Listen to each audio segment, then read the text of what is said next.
ঈমানদারদের বলছেন বান্দা শোনো, কু আনফুসাকুম ওয়া আহলিকুম নারা। বান্দারে, আগে তোমরা নিজে বাঁচো, তারপরে তোমার আহাল পরিবারকে জাহান্নামের আগুন থেকে বাঁচাও।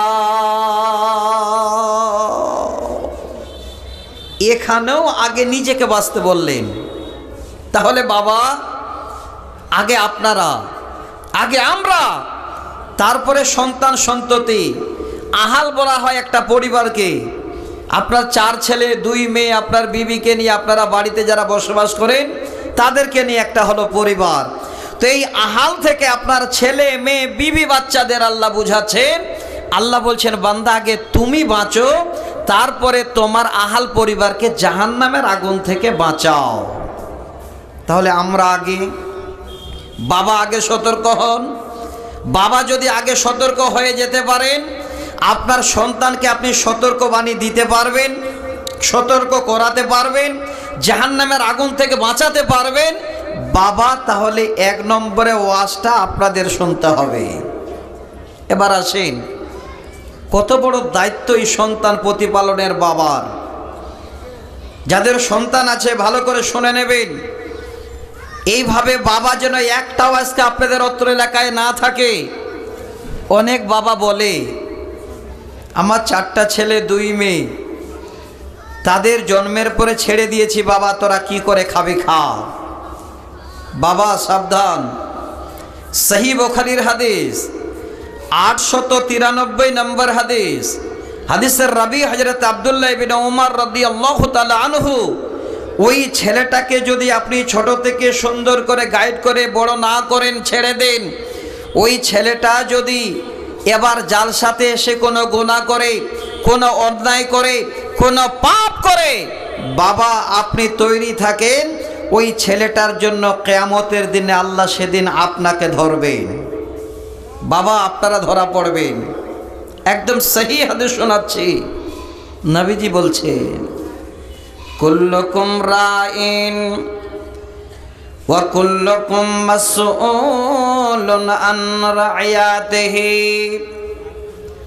নবী বলছেন, নরে উম্মত, তোমরা সবাই হলে একজন যেন প্রতিনিধি, আর আল্লাহ কিয়ামতের দিনে তোমাদের কাছে সেদিন জিজ্ঞাসাবাদ করবে। এটা আমভাবে খাস করে বললেন না যে বাবা মা মোড়ল মাতব্বর, না, প্রথম শব্দটা আমভাবে আল্লাহ কিয়ামতের দিন আমাদের জিজ্ঞাসা করবেন। এবার পরে 3টি শব্দ শোনাচ্ছি, যেই শব্দগুলোর ভিতরে কারা কারা পড়বেন, পরিবার কি করে মানুষ হবে, গ্রাম কি করে সচ্ছল হবে, গ্রামটা কি করে নামি দামি গ্রাম হবে, আল্লাহ রসুলের এই হাদিসটাকে ফলো করে। 1 নম্বরে নবী বলেন, ফাল ইমামু রাইন ওয়া হুয়া মাসউলুন আন রাইয়াতিহি। প্রথম নম্বরে নবীজি বলছেন, যারা হলো গ্রামের মোড়ল, যারা হলো গ্রামের ইমাম। এই ইমাম শব্দ মানে মসজিদের ইমাম মনে করিয়েন না। আমাদের মতো মাওলানারা যারা ইমামতি করে তাদের ভাবিয়েন না। ইমাম মানে হলো যারা এই রকমের একটা গ্রামের দায়িত্ববান মোড়ল। এই গ্রামের যার হাতে ফয়সালা হয়, এই গ্রামে যে মাতব্বরি করে, এই গ্রামের যারা দায়িত্বে রয়েছেন, যারা নেতা মাথা রয়েছেন, তাদের নবীজি বলছেন, উম্মত ফাল ইমামু রাইন ওয়া হুয়া মাসউলুন আন রাইয়াতিহি। যারা গ্রামের হবে ইমাম, যারা হবে বড়ল, যারা হবে মাতব্বর, যারা হবে গ্রামের নেতা, যাদের মাধ্যম দিয়ে গ্রাম পরিচালিত হয়, আল্লাহ রাসূল বলছেন তোমরা হলে গ্রামের জন্য মালিক। আর এই গ্রাম সম্বন্ধে আল্লাহ সেদিন ওই মোড়ল মাতব্বরকে কিয়ামতের দিনে জিজ্ঞাসা করবে। এক নম্বরে মডেল ধরা পড়বে, গ্রামের মাতব্বর ধরা পড়ে যাবে। যদি একটু আমরা হাদিসগুলোকে ফলো করি, গ্রাম এই রকমের একটা নামি দামি গ্রাম তৈরি হয়ে যাবে। গ্রামে একটাও অন্যায় আপনারা দেখতে পাবেন না, কিন্তু হাদিস আমাদের কাছে আছে, আমাদের জন্য সঠিক রাস্তার ব্যবস্থা আছে, কিন্তু আমরা সঠিক রাস্তার ব্যবস্থায় করতে পারি না, চলতে পারি না। তবে ধরা পড়তে হবে। নাম্বার 2, বাবা একদম ভালো করে কান খুলে শুনে নিন, সন্তান জন্ম দিয়ে ছেড়ে দেওয়াই বাবার কর্তব্য নয়। নবীজি বলছেন, ওয়ার-রাজুলু রাইন ফি আহলিহি ওয়া হুয়া মাসউলুন আন রাইয়াতিহি। যারা হলেন বাড়ির মালিক, এই রাজুলন থেকে ওই মানুষটাকে বুঝায়, খাস করে যারা বাবা আপনারা। আল্লাহর নবী বলছেন, যারা হলো একটা পরিবারের মালিক, মানে যে হলো বাবা। হে বাবা, এই হাদিসের শব্দটা আপনাদের জন্য নবীজি বলছেন, ওয়ার-রাজুলু রাইন ফি আহলিহি, তার পরিবারের সে হলো একজন মালিক, সে হলো নেতা। ওয়া হুয়া মাসউলুন আন রাইয়াতিহি, কিয়ামতের দিনে আল্লাহ জিজ্ঞাসা করবেন, হে 4 ছেলে 3 মেয়ের বাবা, তুমি কেমন করে তোমার ছেলে মেয়েদের দেখভাল করেছিলে? তোমার বাড়িতে তোমার বিবি বাচ্চাদের কিভাবে দেখাশোনা করেছিলে? ছোট থেকে তাদের কি শিক্ষা দিয়েছিলে না দাওনি? হে বাড়ির মালিক, আমি আল্লাহ তোমার কাছে জানতে চাই, তুমি তোমার পুরো বাড়ির এবার আমার কাছে হিসাব দাও। বাবা, ছেলে মেয়ে বিবি বাচ্চার জন্য ধরা পড়ে যাব, উপায় নেই, ধরা পড়তেই হবে। কি দায়িত্ব বহন করছি আমরা, এই জায়গাটাকে খালি একটু ফলো করবেন। এবার গ্রামের মডেল ধরা পড়ল, বাবা বাড়ির মালিক ধরা পড়ে গেল। আমার মায়েরা মনে মনে ভাবছে, তাহলে আমরা বেঁচে গেলাম না গো মা। আল্লাহ আপনাদেরকেও ধরবেন। কখন? এবার বলবেন আমরা আবার কখন মালিক হলাম? দেখেন আল্লাহ রসুল আবারও বলছেন, তোমরা কখন মালিক হলে? নবীজি বলেন, ওয়াল মারআতু রায়াতুন ফি বাইতি জাওজিহা ওয়া হিয়া মাসউলাতুন আন রায়াতিহা।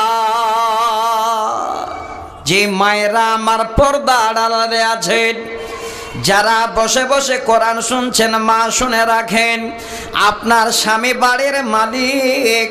আপনার স্বামী যদি একবার রাত দিন 24 ঘন্টায় আপনাকে দেখভাল করে, আপনার ছেলে মেয়েদের দেখভাল করে, বাড়িতে যদি স্বামী আপনার বসে থাকে, ওই বাড়িতে হয়তো বাচ্চাদের খাবার জুটবে না। অতএব বাবারা, সকাল যখন হয়ে যায়, সকাল বেলায় রুজি রুটির জন্য কেউ কালিয়াচকে চলে যায়, কেউ শেরশাহিতে চলে যায়, কেউ আপনাদের এই সুন্দর মোড়টাতে চলে যায়, কেউ আবার এই দিকে ওদিকে চলে যায়। ওরে মা, আপনার স্বামী যখনই সকাল বেলায় বেরিয়ে গেল, জেনে নিন এবার স্বামী ঘর থেকে বেরিয়ে গেল, ওই স্বামীর ঘর, ওই স্বামীর সন্তান এবং ওই স্বামীর আপনি বিবি, ওই সময় থেকে আপনি তার মালিকানা পেয়ে গেলেন। হে মা, যখন আপনার স্বামী ঘরে থাকবে না, ওই সময়ে তাহলে আপনি ওই সময়ের মালিক। আপনার সন্তানকে কিভাবে দেখলেন, আপনার স্বামীর ঘরকে কিভাবে দেখভাল করলেন, আপনি আপনার স্বামীর আমানত আপনি কিভাবে চললেন?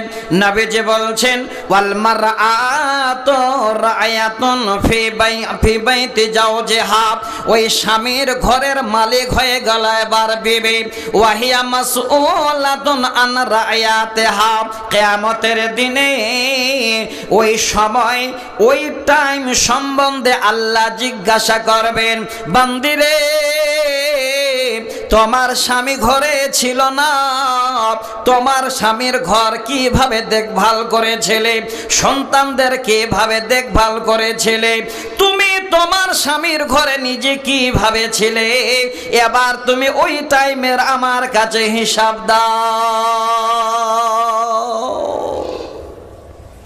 তাহলে এক নম্বরে মোড়ল গ্রামের ধরা পড়লো, দ্বিতীয় নম্বরে বাবা ধরা পড়লো, তৃতীয় নম্বরে মা ধরা পড়লো।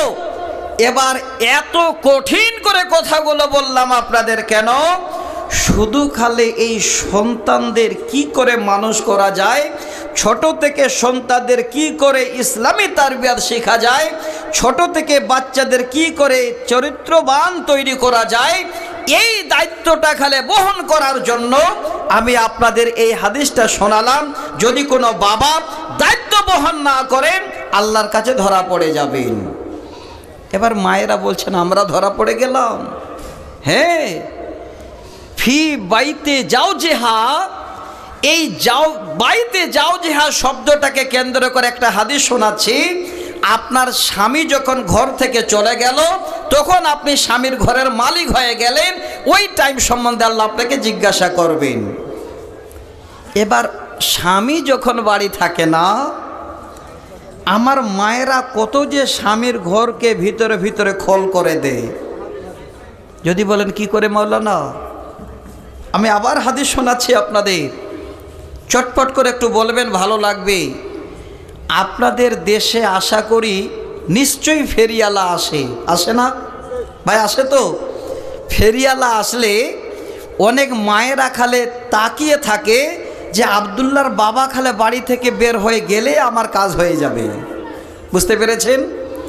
যখনই বাড়ির মালিক বাড়ি থেকে চলে গেল, দেখবেন ফেরিয়ালা কিছু বিক্রি করতে এসেছে, চট করে এবার বাড়ি থেকে হয়ে 2 কিলো চাল, না হলে 5 কিলো ধান, না হলে 5 কিলো ভুট্টা, না হলে টাকা বের করে নিয়ে গিয়ে ফেরিয়ালার কাছে কিনে কে বসে আছে। মা ধরা পড়বেন আল্লাহর কাছে। কোনোদিন একজন মা, একজন বোন এই হাদিসটাকে ফলো করবেন, স্বামীর বিনা ইজাজতে আপনার ভুট্টা মানে ধান, সরিষা, টাকা নয়, এতটুকুন সরিষার দানা পরিমাণ কোনো জিনিস আপনি স্বামীর বিনা ইজাজতে স্বামীর ঘর থেকে বের করে দিতে পারেন না। আল্লাহ রসুল কি শিক্ষা দিয়ে গেছেন? আগে নিজেরাই সচেতন হয়ে দেখবেন বাচ্চা তৈরি হবে প্রত্যেক ঘরে ঘরে। হুজ্জাতুল বিদায় শেষ ভাষণে আল্লাহ রসুল এবার এই হাদিসটা শোনাচ্ছে। কি বলে?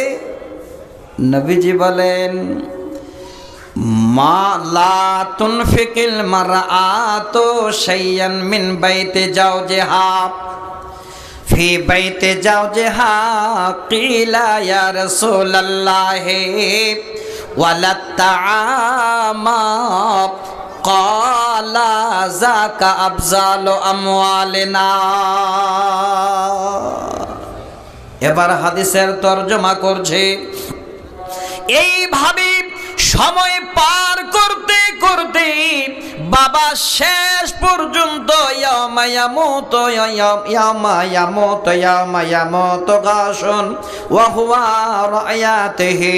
নবীজি বলছেন শেষ জীবন পর্যন্ত বাবা ছেলেদের ধোঁকা দিয়ে গেল, সে ছেলেদের ধোঁকা দিয়ে গেল, ছেলে মেয়েদের বাবা যেন কান দিয়ে গেল। আল্লাহ রাসূল বলছেন বলছেন, হে ছেলে মেয়ের বাবা শোন, ইল্লা হারামাল্লাহু আলাইহিল জান্নাহ। বাবারে, যারা ছেলে মেয়েকে শুরু থেকে শেষ পর্যন্ত ধোঁকা দিয়ে মারা যাবে, ওই বাবাদের জন্য আল্লাহর জান্নাত হারাম। আল্লাহর জান্নাত সেই বাবা যেতে পারবে না। মা বাবার ওয়াজ করতে হবে না ইনশাল্লাহ। আমি বাবাদের ওয়াজ করছি। বাবার আগে সতর্ক হন, ছেলে তৈরি করেন, মেয়ে তৈরি করেন, দেখবেন ওই ছেলেরাই আপনাকে জান্নাত যাওয়ার জন্য রাস্তা করে দেবে। আগে বাবা আপনারা। আজকে বাবাদের ওয়াজ করা এত জরুরি। অনেক বাবারা অনেক ছেলে মেয়েদের ধোঁকা দিচ্ছে, জীবন শেষ করে দিচ্ছে।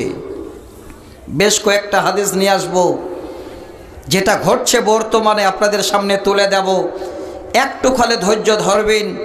এবার বাবা, হে গার্জিয়ান, আমি আপনাদের শোনাতে চাচ্ছি, জীবনে বেঁচে থাকতে কোনোদিন কোনো ছেলে মেয়েকে ধোঁকা দিয়ে মরিয়েন না, আল্লাহর জান্নাত যাওয়া বন্ধ হয়ে যাবে। তৈরি হন।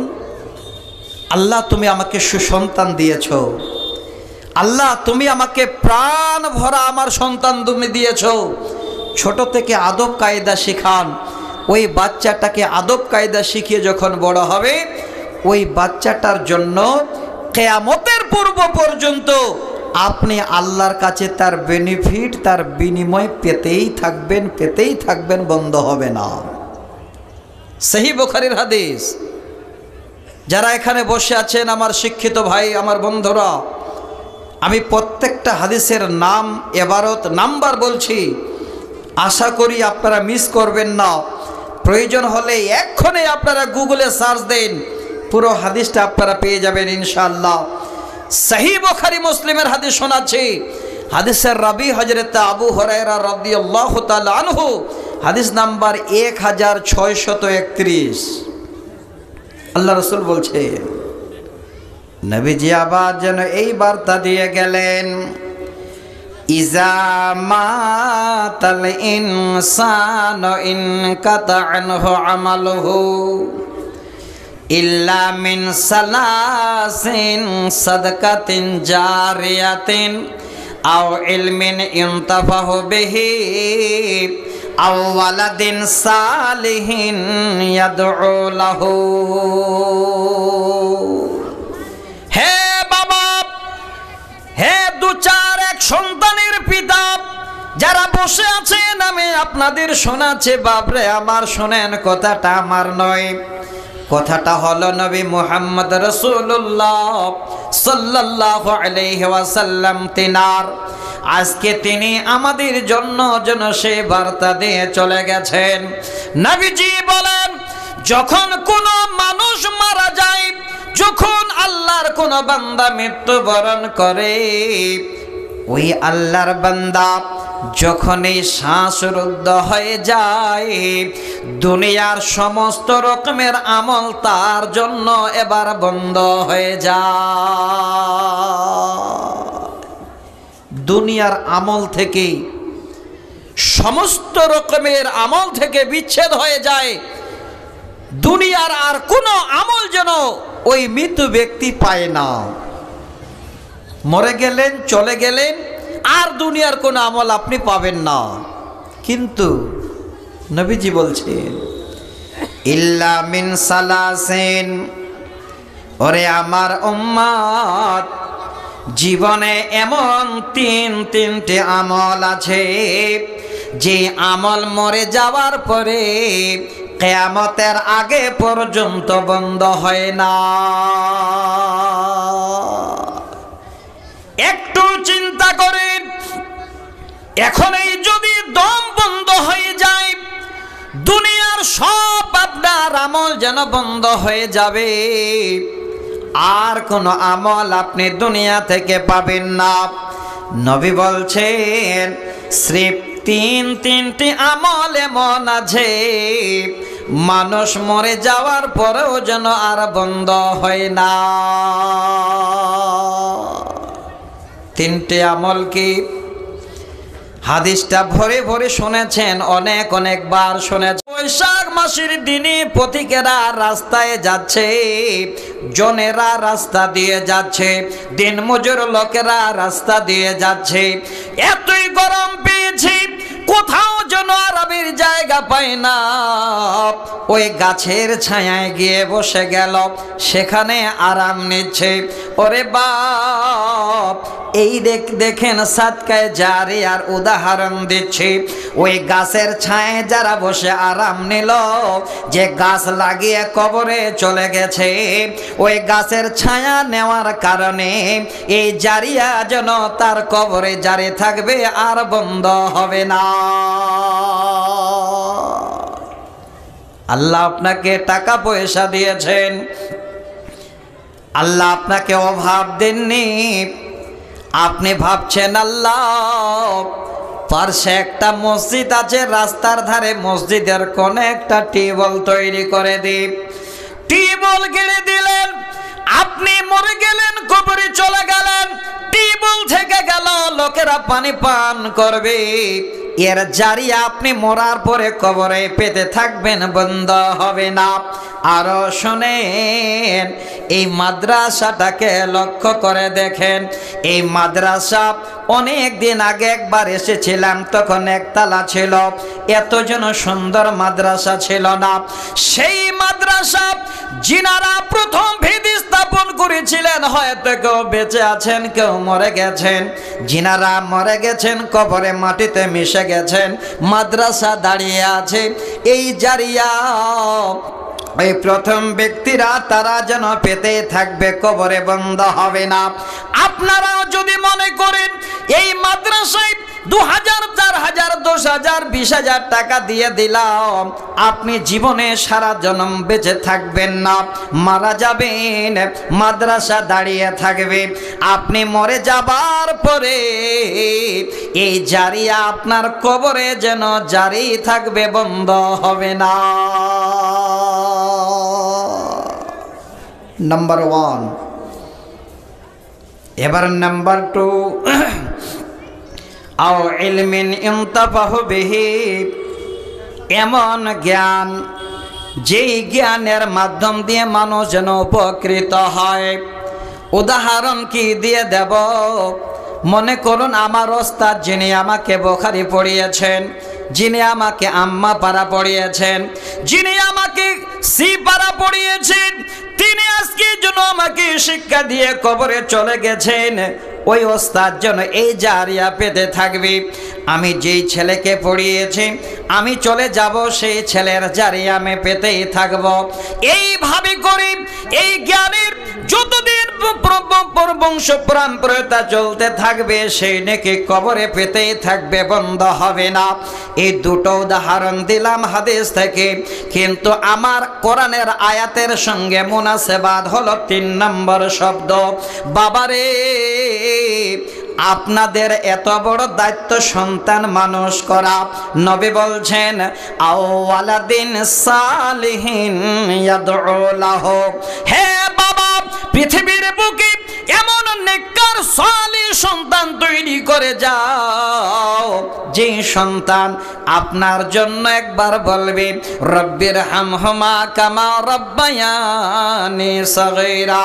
যেই নেককার ছেলে, যেই নেককার মেয়ে আপনার জন্য আল্লাহর কাছে দোয়া করবে, হে বাবা, এই দায়িত্ব বহন করুন।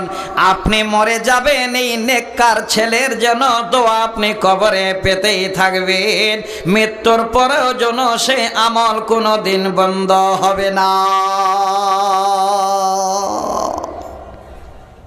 তৈরি হন মানসিক দিক দিয়ে। আল্লাহ 4টা ছেলে দিয়েছে, একটা ছেলেকে আমি কোরআনের হাফেজ বানাবো। আল্লাহ একটা ছেলেকে দিনদার ইমানদার একজন ডাক্তার বানাবো।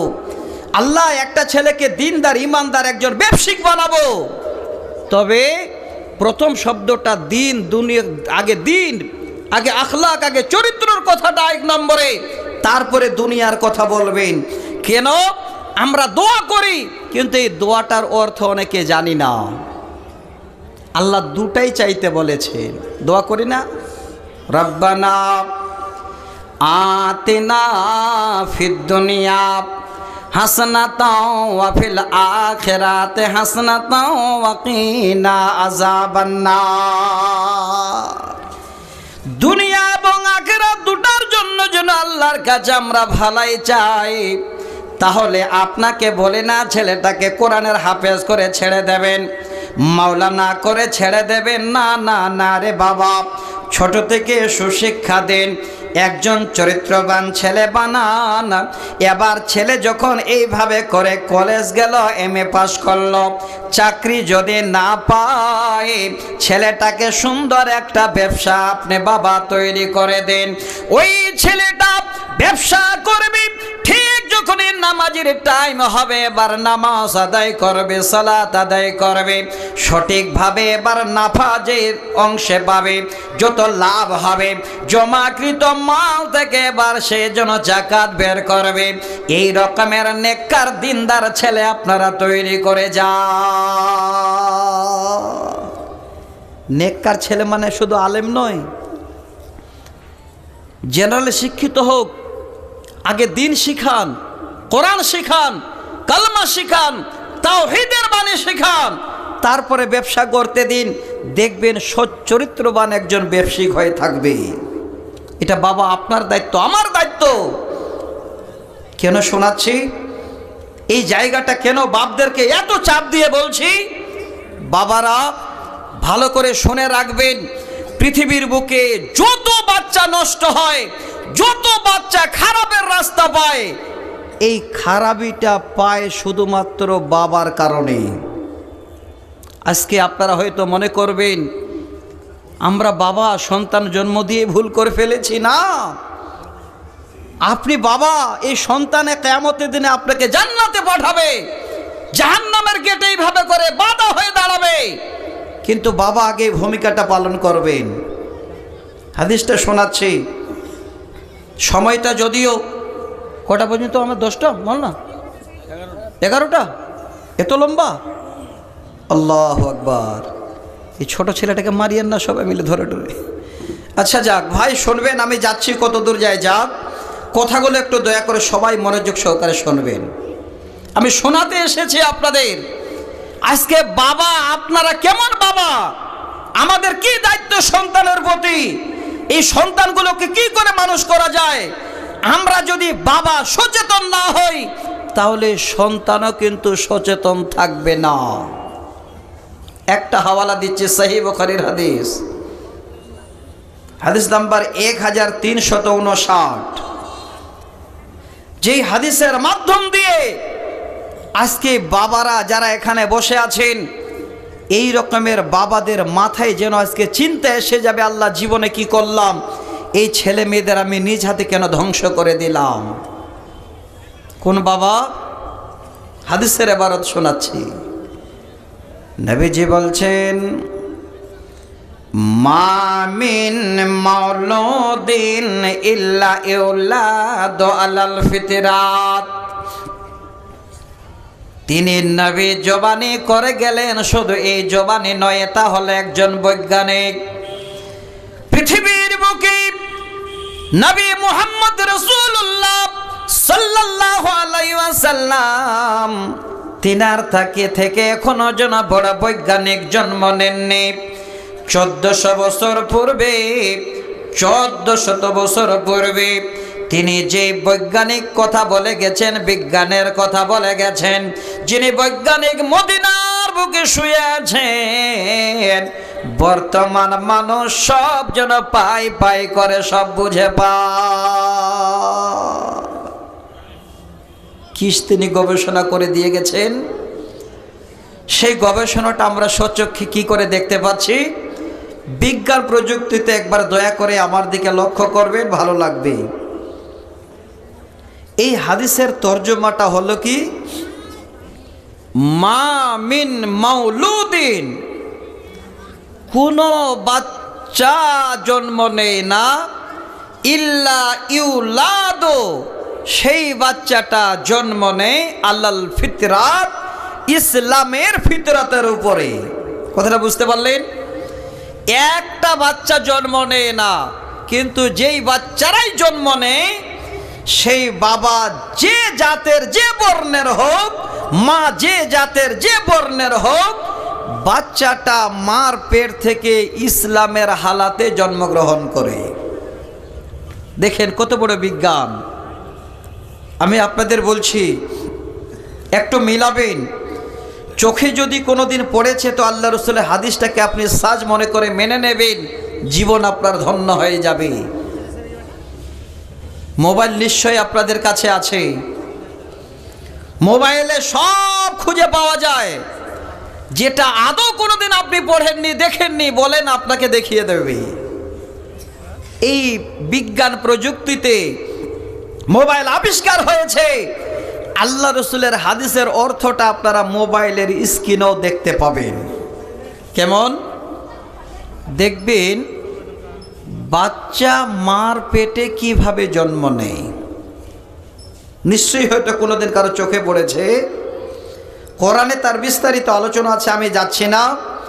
আল্লাহ কোরআনে বলছেন যে মা বাবার মাধ্যমে এই রকমের মা রেহেমে গিয়ে বীর্য 40 দিন ধরে থাকে, তারপরে সেখানে 40 দিন পরে আবার একটা রক্তের টুকরো তৈরি হয়, সেখান থেকে আবার 40 দিন পরে একটা মাংসের টুকরো তৈরি হয়। এবার সেই মাংস থেকে আল্লাহ পাক সুন্দর করে এই মানুষের আকার আকৃতি তৈরি করেন। আল্লাহ নিজেই যেন চয়েস করেন সেটা মেল হবে না ফিমেল হবে, ছেলে না মেয়ে হবে, আল্লাহ করেন, কোনো মানুষ করতে পারে না। আমি আপনাদের এইটুকু কোরআনের কথাটা শোনালাম হাদিসটা বুঝাবার জন্য। এবার পরিপূর্ণ একটা বাচ্চার আকৃতি তৈরি হয়ে গেল। মোবাইলে দেখবেন ওই বাচ্চাটা মার এই ছোট পেটের ভিতরে এইভাবে করে দেখবেন যে আমরা নামাজে দাঁড়াই, ওই বাচ্চাটা বুকের উপরে হাত বেঁধে যেভাবে আমরা সিজদা করতে গিয়ে হাঁটুকুটা এইভাবে আঁটো করি, ঠিক বাচ্চাটা হাঁটুটা আঁটো করে দেখবেন মার পেটের ভিতরে সুন্দর করে ওই জায়গাতে সুন্দর করে বসে আছেন। দেখেন বিজ্ঞান, আল্লাহ রসুলের সেই তথ্যটা তুলে দিচ্ছি। এবার প্রত্যেকটা বাচ্চাই এইভাবে করে বুকে হাত বেঁধে থাকে, যেভাবে আমরা নামাজ আদায় করি। নবীজি তাই বলে গেছেন, মা মিন মাউলুদিন ইল্লা ইউলাদু আলাল ফিতরাত। কোন বাচ্চা একটা জন্ম নেয় না, তবে জন্ম নেয় ইসলামের ফিতরাতের উপরে, ইসলামের হালাতের উপরে। বাবারা, আপনারা যারা বাবা ভালো করে শুনে রাখেন, এবার বাচ্চাটা জন্ম নিল নিষ্পাপ ইসলামের ফিতরাতের হালাতে। ওরে বাবা, ওই বাচ্চাটার সমস্ত রকমের এবার চলার নীতি, চলার রীতি পুরোটাই ডিমেন্ড করে তার বাবার উপরে। নবী বলছেন, ফা আবাওয়াহু ইউহাব্বিদানিহি ওয়া ইউনাসসিরানিহি ওয়া ইউমাজ্জিসানিহি। তিনটে শব্দ নবী বললেন, তর্জমাটা বলছি শুনুন। নবী বলছেন, ওই ছেলের বাবা যদি ইহুদি কালচারের হয়, ছেলেটা বাবাকে ফলো করে, এবার ওই বাবার মতো পিছে পিছে ছেলেটা ইহুদি হয়ে যায়। ওই নাসরানি, বাবা যদি নাসরানি কালচারের হয়, তাহলে বাবার পিছে ছেলে চলতে গিয়ে ছেলে নাসরানি হয়ে যায়। ওয়ায়ু মাজ্জিসানিহি, বাবা যদি অগ্নি পূজক হয়, এবার ছোট বাচ্চা বাবাকে ফলো করে দেখতে দেখতে চলতে গিয়ে ছেলেটাও অগ্নি পূজক হয়ে যায়। তাহলে বাবা, ছেলে মানুষ করার জন্য আপনার আমার দায়িত্ব কত আছে ভালো করে শোনেন। এই হাদিস থেকে প্রমাণ নিয়ে নিন। আপনার ঘরে ছেলে জন্ম নিল, বাবারে তুমি বাবা যদি বেনামাজি হও, আজান শুনে যদি বাড়িতে বসে থাকো, বাবা তুমি যদি চার দোকানে বসে আড্ডা দাও, শুনে রাখো যত বাবা আছেন আগামী দিনে ওই আপনার সন্তান আপনাকে ফলো করে, ওই সন্তানটাও যেন বেনামাজি হয়ে যাবে।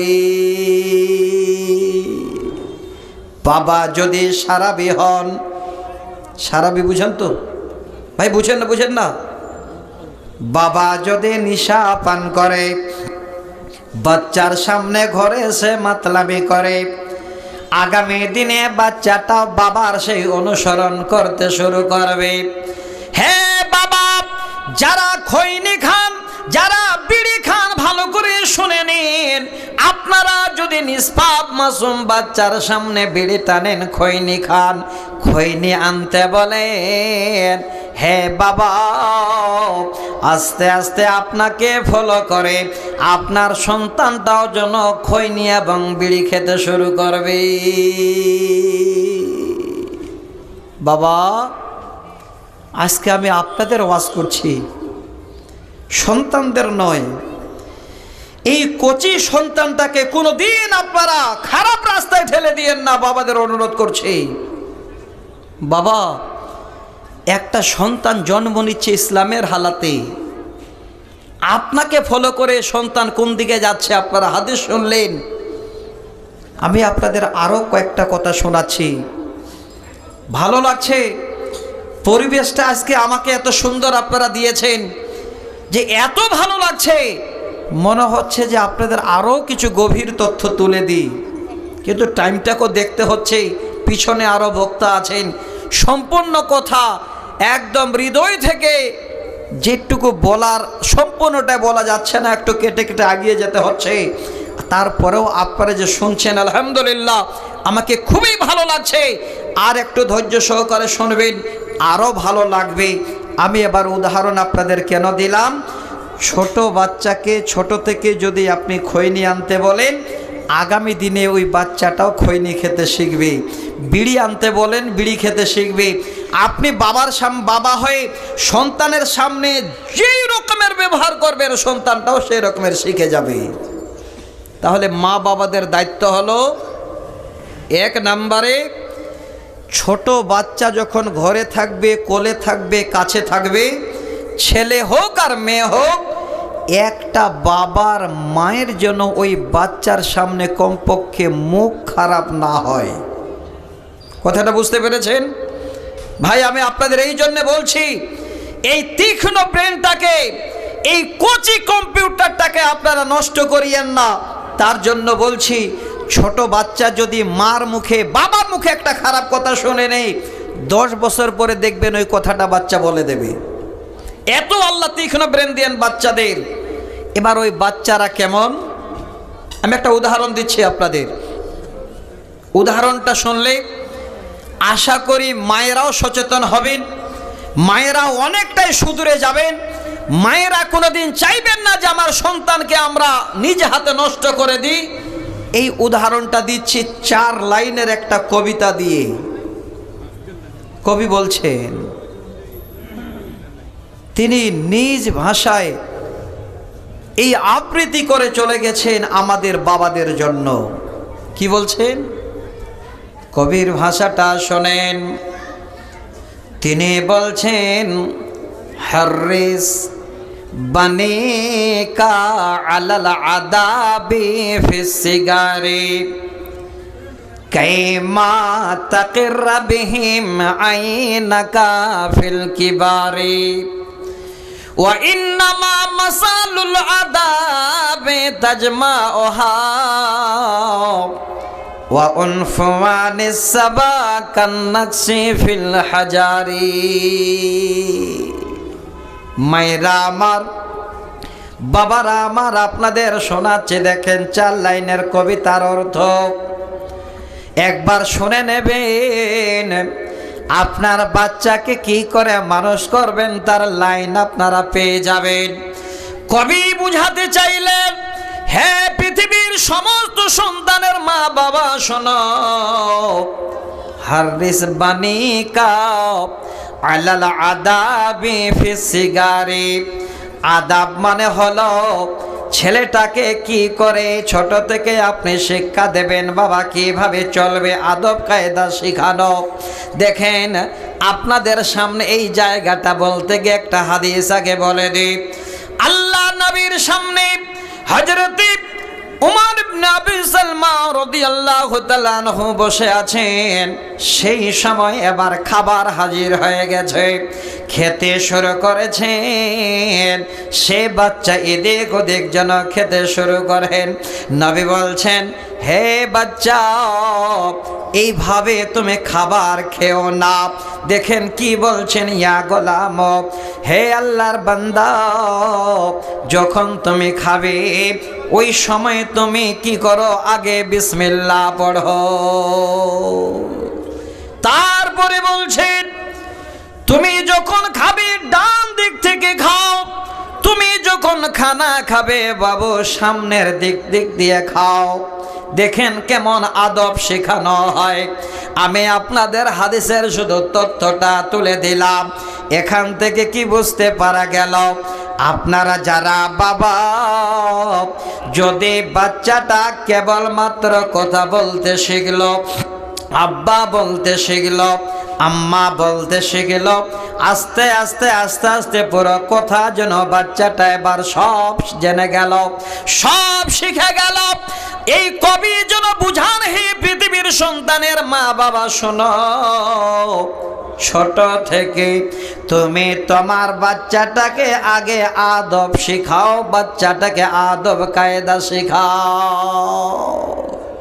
ছোট থেকে শিখাতে বললেন, বড় হয়ে নয়। তোতা পাখি ছোট থেকে আপনারা পোষ মানান, পোষ মেনে যাবে। কি সুন্দর করে উদাহরণ দিচ্ছেন। এবার যখন ছোট থেকে আদব কায়দা শিখালেন, ডান দিক থেকে খেতে হয়, বিসমিল্লাহ বলে খেতে হয়, সামনের দিক থেকে খেতে হয়, মানুষের সঙ্গে এই রকমের আদব কায়দা করতে হয়, এইভাবে ব্যবহার করতে হয়। সব যখন শিখিয়ে দেবেন, ছোট থেকে আপনার সন্তান যখন শিখে গেল, কবি বলছেন, বাবা শোন ভালো করে, কাইমা তাকেররা বিহিম আইনাকা ফিল কিবারে। ছেলেটা যখন আস্তে আস্তে বড় হয়ে যাবে, ছোট থেকে আদব শিখার কারণে রে বাবা, ওই ছেলেটা যখন বড় হয়ে যাবে, ওই ছেলেটাকে দেখে তোমার চক্ষু যেন জুড়িয়ে যাবে, চক্ষু শীতল হয়ে যাবে। ভালো করে তাহলে বাবারা শুনে রাখি, ছোট থেকে যদি সন্তানকে আদব কায়দা শেখায়, চরিত্রবান বানায়, বড় হলে ছেলেটা কোনোদিন মা বাবার অবাধ্য হবে না। ওই সন্তানকে দেখবেন তো আপনার যেন চক্ষু জুড়িয়ে যাবে। কবি বলছেন উদাহরণটা কেমন, ওয়া ইন্নামা মাসালুল আদাবে তাজমাউহা। ওই ছোট বাচ্চাটার উদাহরণটা হলো এমন। দেখেন কি সুন্দর করে বুঝিয়ে দিলেন। ছোট বাচ্চাটার উদাহরণটা হলো এমন, ওয়া উনফুয়ানিস সাবাকান নাকশি ফিল হাজারি। যেমন কোন একটা পাথরকে কেউ যদি খুদে খুদে খুদে খুদে নকশা বানায়, একটা পাথরের যদি কেটে কেটে নকশা করা হয়, ওই পাথর বছরের পর বছর রেখে দেন, যুগের পর যুগ যদি থেকে যায়, ওই পাথরের যেন নকশাগুলো মিটে যায় না। হে বাবা, হে মা, ছোট বাচ্চাকে যদি আদব কায়দা শেখাও, সুন্দর করে দিন লাখ চরিত্র শেখাও, ওই বাচ্চাটা ওই পাথরের মতো হবে। বড় হলেও যেন কোনোদিন বাচ্চাটা বেয়াদব হবে না। আমরা পারি না, সবই আছে আমাদের কাছে। বাচ্চা কি করে মানুষ করতে হয়, এই মা বাবারা এই পদ্ধতিটা আমরা খুঁজে পাই না। এই মা বাবাকে মানুষ করার জন্য দুটো মানুষকে খুব ভূমিকা পালন করতে হয়, একটা হলো মা, একটা হলো বাবা। আমার মনে হচ্ছে আর একটা কবিতা শোনাই তাহলে আরো ভালো লাগবে। এই বাচ্চাদের মানুষ করার জন্য 1 নম্বরে মাকে একটু সচেতন হতে হবে। কেন? পৃথিবীর বুকে যত রকমের শিক্ষা প্রতিষ্ঠান আছে, যত বড় বিশ্ববিদ্যালয় আছে, সবথেকে বিশ্ববিদ্যালয় সকলের ঘরে ঘরে আছে। বলুন সে কে? সে হলো মা। মা এত বড় বিশ্ববিদ্যালয়, যার থেকে শিক্ষা পৃথিবীর কোনো মানুষ এর থেকে বেশি দিতে পারে না। আবার একটা কবিতা শোনাচ্ছে আরবিতে আপনাদের। আরবের একজন কবি কাজী ইব্রাহিম, তিনি লিখছেন, আল উম্মা মাদ্রাসাতুন ইজা আ'দাতাহা আ'দাতা শাবান তাইয়্যিবাল আগরা। ওরে আমার মা, ওরে আমার বোন, যারা পর্দার আড়ালে আছেন ভালো করে শুনেন। উম্মুন মানে হলো মা। এই মা শব্দটা 3 বার 4 বার 10 বার আমি বলছি। এখানে কবি বুঝাতে চাইছি, হে পৃথিবীর মায়েরা, তোমরা হলে মাদ্রাসার নে, তোমরা হলে ইউনিভার্সিটির নে, তোমরা হলে বিশ্ববিদ্যালয়ের নে। তোমাদের কোলে বাচ্চাটা যে শিক্ষা নেবে, মারে এই রকমের একটা বাচ্চা যদি মার কোলে শিক্ষা আগে নিয়ে নিতে পারে, তাহলে ওই মা আপনাদের মতো শত শত বাচ্চা যেন এই রকমের মার কোলে শিক্ষা অর্জন করবে। বিশ্ববিদ্যালয় হলো মা জননীর কোল। কিন্তু আমাদের নসিব খারাপ, আমাদের কপাল খারাপ। এই শিক্ষা প্রতিষ্ঠানটাতে বর্তমানে টিচার না থাকার কারণে ইটগুলো সহ একদম নোনা ধরে ঝরে পড়ে গেছে। কোন শিক্ষা প্রতিষ্ঠান? সেটা হলো মা জননীর কোল। যদি বলেন কেমন করে, কেন সেই বিশ্ববিদ্যালয়ে আজকে শিক্ষা নেই, কেন সেই ইউনিভার্সিটিতে আজকে শিক্ষা হয় না? আমি বলছি, আমার মায়েদের ছোট ছোট ফুলদের উপরে মায়া নেই, তারা মায়া ভুলে গেছে তার কারণে। বর্তমান আপনার খালে মিলিয়ে নেবেন, আগের জামানায়, আমি আমার কথা বলছি, আমার এখনো মনে পড়ে 5 পয়সা 10 পয়সার জন্য আপনাদের দেশে নিশ্চয়ই তখন ছিল, এতটুকুন ছোট্ট একটা ক্যারি ব্যাগে সাদা লাল সবুজ ছোট ছোট চকলেট বানাতো। গিরগিটির বলতাম, নাড়ু না ছিল না, ছিল না আগে 10 পয়সা না কত দাম। আমার একটা কাকা দোকান দিয়েছে, তো আমার মার আমি পাটা জড়িয়ে ধরেছি যে মা আমাকে 10 পয়সা দাও, একটা নেব। নতুন তো, ছোট ছেলে। হাই রে আল্লাহ, 10 পয়সা তখনকার দেবে, আজ থেকে মোটামুটি ধরুন কমপক্ষে না হলে 30 বছর আগে 10 পয়সা দেবে। এটাই জন্য অনেক কষ্ট হতো মায়েদের। মারতো, যদি কাঁদতাম আবার বুকে জড়িয়ে ধরতো, ওই মায় আদর করত। বর্তমান মায়েরা এই বিশ্ববিদ্যালয়গুলোতে কেন আজকে নোনা পড়ে গেছে শোনাচ্ছি আপনাদের। বাচ্চা যদি কান্না করে, বাচ্চা যদি চিৎকার করে, মায়েরা আর এইভাবে করে বাচ্চাদের বুকে জড়িয়ে সোনা বলে, কলিজা বলে মুখে লাগায় না, বুকে লাগায় না, আদর করে না, চুম্বন দেয় না। কি করে জানেন? বাচ্চাটা যদি কান্না শুরু করেছে, সহজ উপায়, তাড়াতাড়ি করে গিয়ে স্বামীর টাকা দিয়ে কিনা মোবাইলটা কোথায় আছে, মোবাইলটা নিয়ে চট করে অন করে কার্টুনটা জুড়ে আর বাচ্চাটাকে ধরিয়ে দিল। বলুন ভুল বললাম না, সঠিক বলেছি?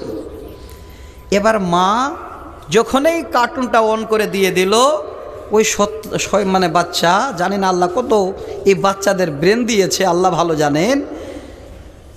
4 মাসের বাচ্চা যদি হয় আর মাকে চায় না, তখন মোবাইলটা পেলে দেখেন ওখানেই দেখে আছে, কান্নাও বন্ধ। ঠিক না ভুল বললাম বলেন?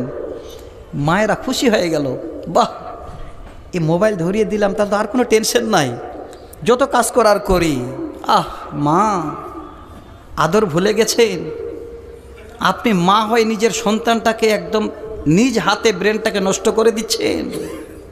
শুনে রাখেন, যে মায়েরা আমার এই কচি ব্রেনটা এত সুন্দর তীক্ষ্ণ ওই বাচ্চার হাতে মোবাইল ধরিয়ে দিলেন, আপনি ভাবলেন বাচ্চা কান্না বন্ধ করে দিল, আমার রামদাম কাজ চলছে, বাচ্চার কান্না করে না, ঝুলতে ঝুলচার মোবাইল দেখছে। ওরে মা, আপনার বাচ্চাটাকে, ওই বাচ্চার তীক্ষ্ণ ব্রেনটাকে মা আপনি যেন নিজ হাতে আধা ধ্বংস করে দিলে। শুধু ধ্বংস নয়, ওই ছোট বাচ্চা 4 মাস থেকে শুরু করে কন্টিনিউ 10 বছর যদি মোবাইলের ফেদা থাকে, 10 বছর পার যখন হয়ে যাবে আস্তে আস্তে দেখবেন ওই বাচ্চাটার ব্রেন ক্যান্সার হয়ে গেছে। আমি কেন বলছি, আমার অভিজ্ঞতাতে শোনাচ্ছি আপনাদের। মা বাবা, আজকে আপনাদের আমাদের দায়িত্বের কথাটা বলছি। আমার বাড়ির পাশেই আমার এক কাকার বাড়ি, তো চাচিটা বারবার দৌড়িয়ে আসার বলে, বেটা একটু ফোনটা লাগিয়ে দাও তো, আমার একটা ভাতিজা খুব অসুস্থ, কোনো সময় খবর আসছে যে হসপিটালে মারা গেছে, কেউ বলছে না জীবিত আছে। এইভাবে 3 বা 4 বার খবর আসছে। একটু শুনবেন, এটা কোরআন হাদিস নয়, আপনাদের একদম প্র্যাকটিক্যাল আমার চোখে দেখা যেটা ঘটছে সেটাই শোনাচ্ছি আপনাদের। তো আসছে আর ফোন করছে, কোনো সময় খবর আসছে ছেলেটা মারা গেছে, আবার কাঁদতে শুরু করছে। তো আল্লাহ যাকে জীবিত রাখবেন পৃথিবীর সমস্ত মানুষ চেষ্টা করলে মারতে পারবে না, পারবে? আর আল্লাহ যদি মারেন তো কেউ জীবিত রাখতে পারবে না। তার হায়াত আছে, চিকিৎসা করে ছেলেটা বর্তমানে এখনও বেঁচে আছে, ছোট ছেলে কিন্তু, 7-8 বছর বয়স হবে। এত কথা আমি কিন্তু দেখিনি জীবনে, কালে শুনি। একদিন আমি বাড়িতে জালসা করে গিয়ে ঢুকলাম, শোনাচ্ছি আপনাদের একটা গল্প, তবে প্র্যাকটিক্যাল, আল্লাহর কসম করে বলছি।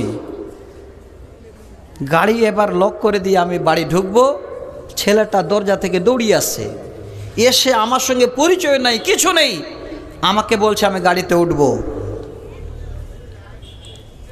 এবার ভাবলাম যে তুমি গাড়িতে উঠবে বাবু, আমি তো গাড়ি লক করে দিলাম।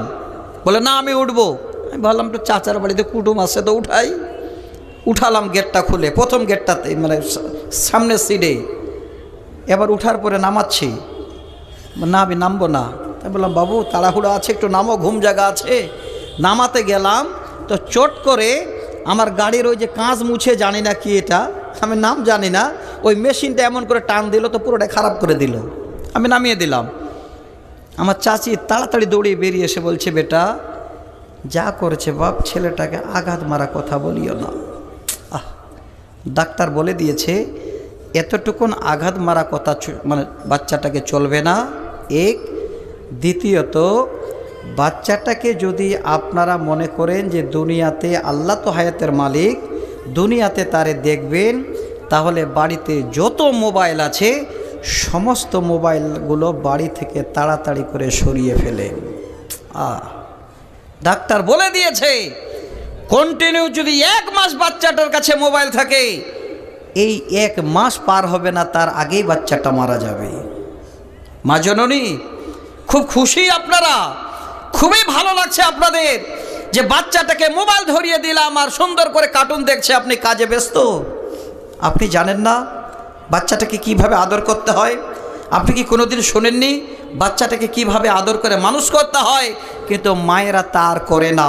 বর্তমানে মায়েরাও এইভাবে হয়ে গেছে, তার কারণে মায়েদের পিছে পিছে বাচ্চারাও কিন্তু ধ্বংস হয়ে গেছে। ধ্বংস কেমন হয়েছে?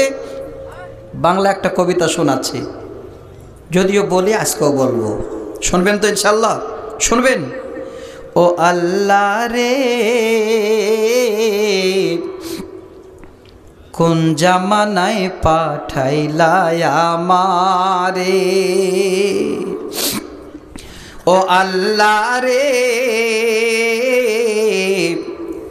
কোন দুনিয়ায় পাঠাইলা আমারে।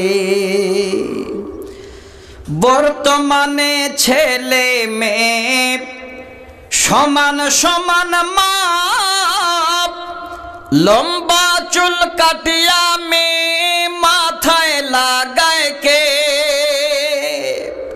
ও আল্লাহ রে কোন দুনিয়ায় পাঠাইলা আমারে। সমাজ কেমন হয়েছে? মেয়ের পজিশনে থাকবে, মেয়েরা এখন লম্বা চুল কেটে কেটে ছোট করে হেড লাগিয়ে ঘুরে বেড়াচ্ছে, পিছন থেকে দেখে মনে হচ্ছে কোনো দাদাই হাঁটছে। শুধু তা নয়, হে মা হে বাবা সচেতন হন। আপনি যদি সচেতন গার্জিয়ান না হন, এই মেয়েটার জন্য কিয়ামতের দিনে ধরা পড়বেন। 893 নম্বর হাদিস প্রথম পড়েছিলাম। কবি যেন বলেন, জিন্সের প্যান্ট শার্ট পরিয়া রাস্তা হেঁটে যায়, ছেলে না মেয়ে তার চেনা বড় দায়। ও আল্লাহ রে কোন দুনিয়ায় পাঠাইলা আমারে, ও আল্লাহ রে কোন জামানায় পাঠাইলা আমারে। বর্তমানে ছেলে মেয়ে দেখো কি কারবার, মেয়ে আগে ছেলে পিছে বাইকেরই ড্রাইভার। ও আল্লাহ রে কোন জামানায় পাঠাইলা আমারে। মেয়ে বাইক চালাচ্ছে, ছেলে পিছনে। বাবা মা, আপনি যদি সচেতন মা বাবা হতেন, আপনার মেয়ে কোনোদিন বাইকে হাত দিত না আগে। বলুন ঠিক না ভুল?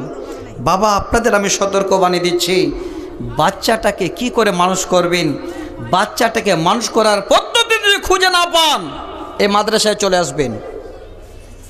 এই মাদ্রাসায় পৃথিবীর বুকে লা শাক্কা ফি, যার মধ্যে কোনো সন্দেহ নেই, যালিকাল কিতাব লা রাইবা ফি, যেই কিতাবের মধ্যে কোনো শক নেই, সন্দেহ নেই, সেই কিতাবটাই মাদ্রাসায় আছে।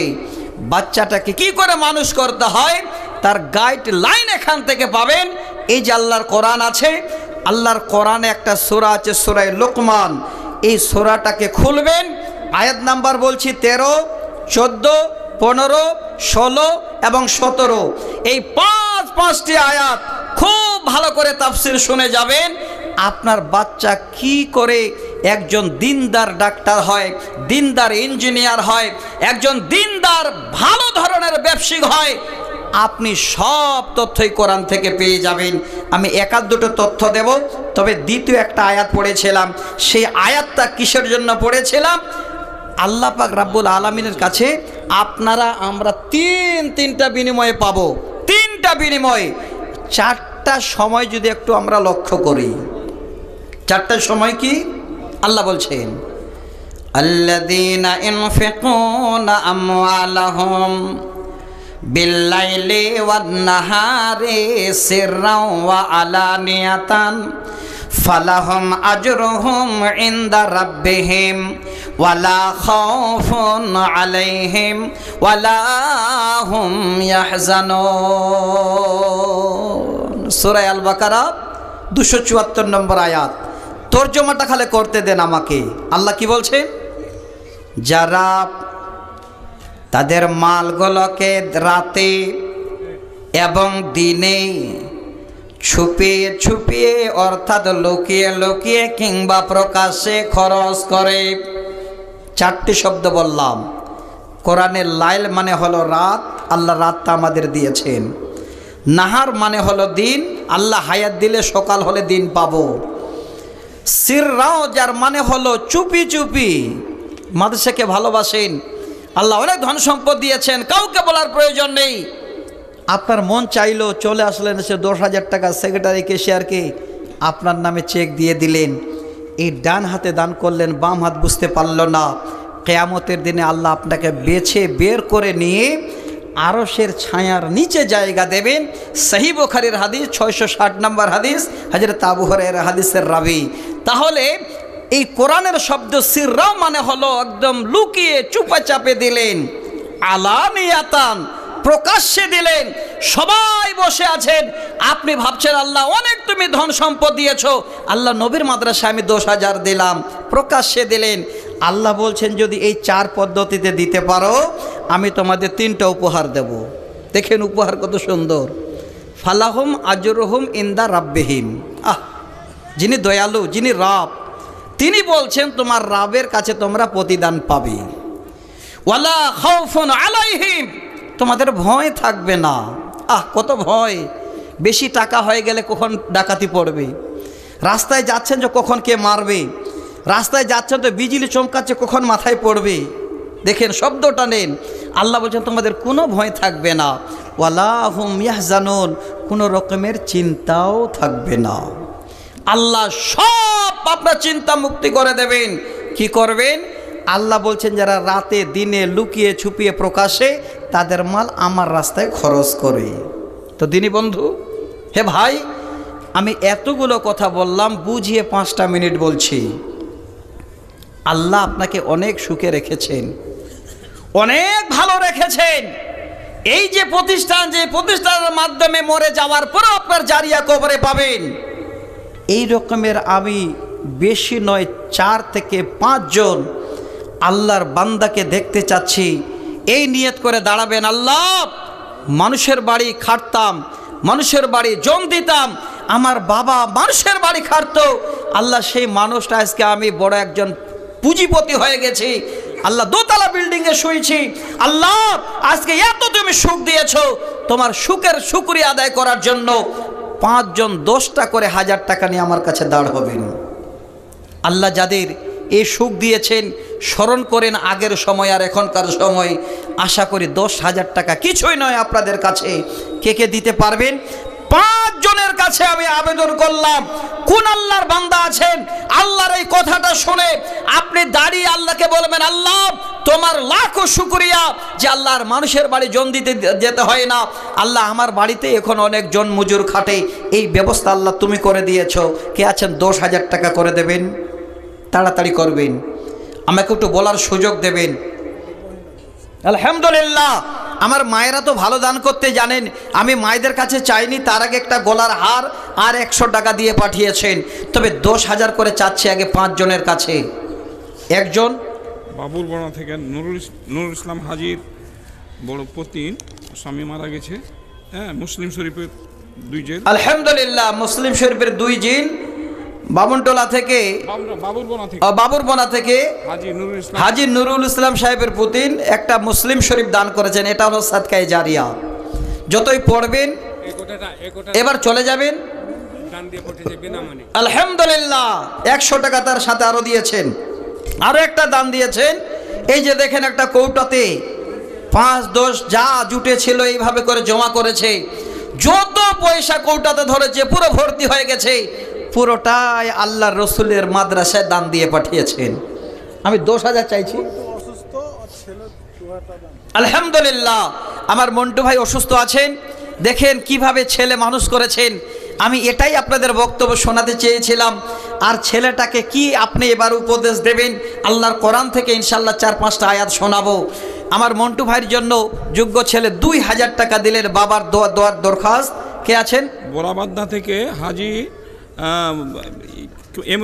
এমরুল কায়েসের বাবার নাম কি? জালালউদ্দিন হাজির। জালালউদ্দিন হাজির বড় ছেলে এমরুল কায়েস 500 টাকা। কে ওটা? ছোট। আচ্ছা, ছোট ছেলে 500 টাকা। আর এটা আমাদের বাবুন টাকা আইনুলের ছেলে। দূর থেকে, আচ্ছা দূর থেকে আরো বাইরে আছেন 500 টাকা। আচ্ছা, দোয়া করছি একসঙ্গে। তো ভাই আমি 10,000 করে 5 জনের কাছে চাইলাম। বেনামে টাকা দিল, দোয়া করতে। আলহামদুলিল্লাহ, বেনামিতে বেশ মোটা অঙ্কের একটা টাকা এসেছে। আলহামদুলিল্লাহ, আলহামদুলিল্লাহ। আল্লাহ গো, নাম যে দেয় না, এই বাক্যটা আল্লাহ তোমার কোরআনে এখনই আমরা পড়লাম। আল্লাহ এই নামটা তোমার কাছে লিপিবদ্ধ। 10,000 টাকা বেনামিতে দিয়েছেন আল্লাহ। কিয়ামতের দিনে তোমার আরশের ছায়ায় জায়গা দিও, পড়ি আল্লাহুম্মা আমিন। বেনামিতে আরও বেশ কিছু টাকা। আচ্ছা ভাই, যারা 10,000 করে 5 জন দেবেন। 500 টাকা দিয়েছে আমাদের বেদরাবাদের আশরাফুলের মা। আচ্ছা, আশরাফুল সাহেবের মা দিয়েছেন 500 টাকা। 1 কুইন্টাল গম দিয়েছে পূর্ব বেদরাবাদের ইসলাম। আচ্ছা, পূর্ব বেদরাবাদের ইসলাম ভাই দিয়েছেন 1 কুইন্টাল গম। দেখেন দানি লোক আছে, আলহামদুলিল্লাহ। তো আমি 10,000 টাকা চেয়েছিলাম, 5 জন, 1 জন আলহামদুলিল্লাহ দাঁড়িয়ে গেছেন বেনামিতে। আচ্ছা, আর একজন 10,000 টাকা কেউ দিতে পারবেন? ভাই দেরি করবেন না, আল্লাহর ওয়াস্তে আমি প্রাণ খুলে দোয়া করব আপনাদের জন্য। যারা এখানে আছেন আমার কথাটা একটু দয়া করে শুনবেন। আমি খুব বেশি লম্বা করে আপনাদের কাছে হাত বাড়াবো না। যদি আপনারা মনে করেন মাওলানা আরও কিছু এই রকমের তথ্য আমাদের তুলে দিন, কি করে আমরা সন্তান মানুষ করব। এবার সন্তান কি করে মানুষ করতে হয় তার পদ্ধতি আপনাদের ইনশাল্লাহ কোরআনের দলিল থেকে তুলে দেব। দেরি করবেন না, একটু হাতটা বাড়ান। 10,000 করে চেয়েছিলাম 5 জন, 1 জন হলো। 2 নাম্বার একজন 10,000। ভাই 2 নাম্বার একজন 10,000। কোন আল্লাহর বান্দা এই অত্র গ্রামের অত্র মাদ্রাসার এই রকমের দরদি যারা আছেন, মা চলে গেছে, বাবা চলে গেছে, সব রেখে গেছেন। আচ্ছা, বেনামিতে আর একজন ভাই 1,000 টাকা কিছুই নিয়ে যাননি, সব দিয়ে গেছেন। একটা হাদিস শোনাচ্ছে, ভালো করে শুনবেন। হযরত আব্দুল্লাহ ইবনে মাসউদ রাদিয়াল্লাহু তাআলা আনহু হাদিসের রাবী, তিনি বলছেন পৃথিবীর মানুষ, বর্ণনা দিচ্ছেন আল্লাহ রসুল বলছেন, পৃথিবীর মানুষ তাদের ওয়ারিসের মালদেরকে খুব বেশি ভালোবাসে, মোহাব্বত করে, আর নিজের মালের সঙ্গে তাদের ভালোবাসা নেই। সুমাইয়া নামে 5,000 টাকা। আলহামদুলিল্লাহ, আলহামদুলিল্লাহ। সুমাইয়া নামে 5,000 টাকা দান করেছেন। এই যে আর একটা বড় দান দেখেন, আলহামদুলিল্লাহ। দুইটা নাক, মানে কানের বড় বড় কুণ্ডল না কি বলে জানি না, এই যে সোনার 2টো বালি দান করেছেন, আর সাথে আরো 150 টাকা। আল্লাহ তুমি দানকে কবুলে মঞ্জুর করো, আল্লাহুম্মা আমিন। ভাই দোয়াটা আপনাদের সঙ্গে করব, একটু হাত বাড়ান, এদিকে তাড়াতাড়ি করেন, দেরি করবেন না। আমি আপনাদের আরো কিছু তথ্য এই জন্য তুলে দেওয়ার জন্য তাড়াহুড়া করছি। আলহামদুলিল্লাহ, মেয়েদের তরফ থেকে আরো 500 টাকা। মা বোন আমার যে যেখানে আছেন, আমি অনুরোধ করব, আমার বাপ আপনারা সচেতন হয়ে যান। সন্তানের কাছ থেকে বিড়ি আপনারা কোনোদিন টানবেন না, সন্তানের পাশে কোনোদিন খই নিয়ে আপনারা চালাবেন না, সন্তানের পাশে কোনোদিন খারাপ বাক্য ব্যবহার করবেন না। ওই সন্তানটা আগামী দিনে আপনার চক্ষু শীতল করে দেবে। সেই বাবাকে কিভাবে আস্তে আস্তে আস্তে আস্তে করে শেষ বয়স পর্যন্ত দেখভাল করতে হয়, ওই সন্তানের পদ্ধতিটা আপনাদের ইনশাল্লাহ আমি বলে দেব। তাড়াতাড়ি করেন, একটু হাত বাড়ান। আল্লাহর ওয়াস্তে 10,000 করে 5 জন, 1 জন পাওয়া গেছে, আর 4 জন বাকি। তবে দ্বিতীয় নাম্বার একজনকে হাত দেখাতে পারবেন? আফরাজুলের ছেলে মনিরুল 5,000 টাকা। আলহামদুলিল্লাহ, আফরাজুলের ছেলে মনিরুল ভাই আমার 5,000 টাকা দান করেছেন। আল্লাহ তুমি দানকে কবুলে মঞ্জুর করো। আল্লাহ ভাইজানের হায়াত দারাজ করো, সুখে শান্তির জিন্দেগি দাও। আল্লাহ তাদের বিবি বাচ্চাদের নিয়ে আল্লাহ তুমি হালাল উপার্জন করার তৌফিক দাও, আল্লাহুম্মা আমিন। জাকিরের স্ত্রী একটা নাকফুল আর 100 টাকা, 150 টাকা দান করেছে। ওরে বাবারে, দেখছেন দানের পদ্ধতি, দেখছেন গো, আল্লাহু আকবার। এত ভারী গো, ধরেন তাড়াতাড়ি করে, পুরোটাই ভরিয়ে দিয়েছে। মনে হয় 10 টাকা আর 5 টাকাতে 100 টাকা, আরেকজন 200 টাকা। একটু হাত বাড়ান তো দেখি। হযরত আলী 1,000 টাকা নগদ, 20,000 টাকা বাকি। নারে তাকবীর। ভাগজানের হযরত আলী 1,000 টাকা নগদ, 20,000 টাকা উনি পরে দেবেন। 21,000 টাকার দাতা আব্দুর রশিদ বলে 10,000 টাকা দিল, 5,000 টাকা। আলহামদুলিল্লাহ, আব্দুর রশিদ সাহেব 10,000 টাকা। আচ্ছা, জালালউদ্দিন বাবুনটোলা 50 কিলো ভুট্টা। আরেকজন দিলেন 200 টাকা। দেন। বাবুনটোলার তার মায়ের জন্য একটা হাড়ি দান করেছে, আর 450 টাকা। আল্লাহু আকবার। সুলাইমান মার জন্য, সুলেমান ও সোনেভান, ও আচ্ছা আচ্ছা, কিছু টাকা আর একটা মায়ের জন্য একটা হাড়ি দান করেছেন। দেখছেন, দেখেন, এটা সাদকায়ে জারিয়া। বেনামিতে আরো 500 টাকা। জানেন যে এই হাঁড়িটা দান করলে এটা সাদকায়ে জারিয়া, মাদ্রাসায় থাকবে, রান্না হবে। হয়তো তিনার মা মারা গেছেন, আরো কেউ মারা গেছেন, তাদের জন্য এই দান করে গেছেন, এই জারিয়া। একটু দোয়া করব, আল্লাহ যেন এই মায়ের দানটাকে কবুল করেন, যে আশায় দান করেছেন আশাকে পূর্ণ করে দেন। কিয়ামতের দিনে আল্লাহ মার সঙ্গে পরিচয় দিয়ে জান্নাতুল ফেরদাউসে জায়গা দেন। একবার সকলে মিলে পড়ি আল্লাহুম্মা আমিন। ভাইজান, যেভাবে বসে আছেন, আপনারা যদি দান না দেন, যদি না থাকে বসে থাকবেন, উঠে যাবেন না। একটু আমাকে বলার সময় দেবেন। আমি আপনাদের 5টি আয়াত ছোট ছোট করে শোনাবো। এই আয়াতের ভিতরে আমরা কি পাবো তার কিছু তথ্য ইনশাআল্লাহ তুলে নেব। হামজার মা 500 টাকা নগদ, 5,000 টাকা বাকি। আলহামদুলিল্লাহ, হামজা ভাইয়ের মা আমার 500 টাকা নগদ, 5,000 টাকা উনি পরে দেবেন। দেখেন আমার মায়েরা এত দানি, আলহামদুলিল্লাহ। মাদ্রাসাকে কত ভালোবাসেন। ভাই যারা 20,000 টাকা দিলেন, 1,000 টাকা নগদ, 20,000 বাকি, নামটা একটু বলে দিন তো। আচ্ছা, আর কে আছেন? হযরত আলী না ওটা? আচ্ছা ভাই, আর 10,000 করে কে দেবেন? 3 জন। হযরত আলী না না না, 20,000। ওটা হামজার মা লিখে দিন। হামজার মা আরেকজন 200 টাকা।